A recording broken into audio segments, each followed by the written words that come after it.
Hello, everyone. Welcome to the Newsbrowse News broadcast. According to a report by Lionhe Zhaobao, the Group of Seven, G7, plans to release its first-ever joint statement on protecting the online safety of minors during next week's summit in France. The statement will call for measures to ensure that young people can safely use video-sharing apps and social media networks, which includes implementing settings to prevent them from accessing age-inappropriate content. The initiative reflects growing global concern over social media addiction and risks associated with generative AI, such as the spread of AI-generated sexual abuse and exploitation materials. Under the leadership of French President Emmanuel Macron, who serves as the G7 rotating president, addressing these issues has become a high priority.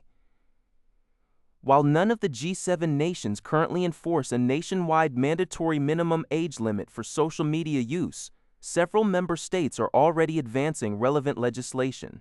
For instance, France requires parental consent for users under 15, and Japan is drafting strict age verification guidelines.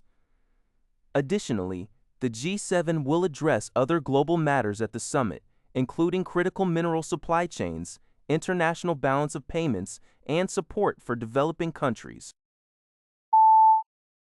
According to a report by the Liberty Times, approximately 20,000 residents in the southern Iranian port city of Seoul have been left without access to safe drinking water amidst scorching temperatures reaching up to 45 to 50 degrees Celsius.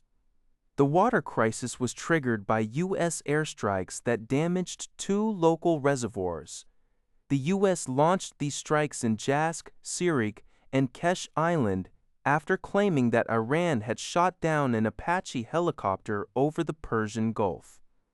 Iran condemned the U.S. military action, calling the allegations a false pretext. In retaliation for the airstrikes, Tehran launched missiles and drones targeting U.S. military bases in Bahrain, Jordan, and Kuwait.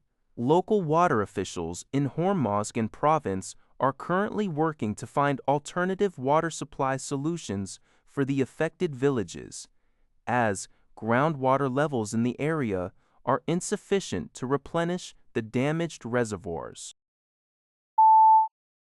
According to a report by the Liberty Times, Ukrainian President Volodymyr Zelensky and Latvian Prime Minister Andris Kulbergs met in Tallinn, Estonia, on June 9, 2026, where they officially signed a bilateral drone cooperation agreement. This partnership aims to strengthen the air defense capabilities of both nations through joint military production and technology sharing. Under the terms of the agreement, Ukraine's anti-drone combat specialists will immediately deploy to Latvia to transfer critical combat experience, technical solutions, and training methods. Prime Minister Kulbergs emphasized the urgency of securing Latvia's airspace, stating that no one understands how to achieve this better than Ukraine. President Zelensky also confirmed that the deal represents concrete actions to enhance collective defense.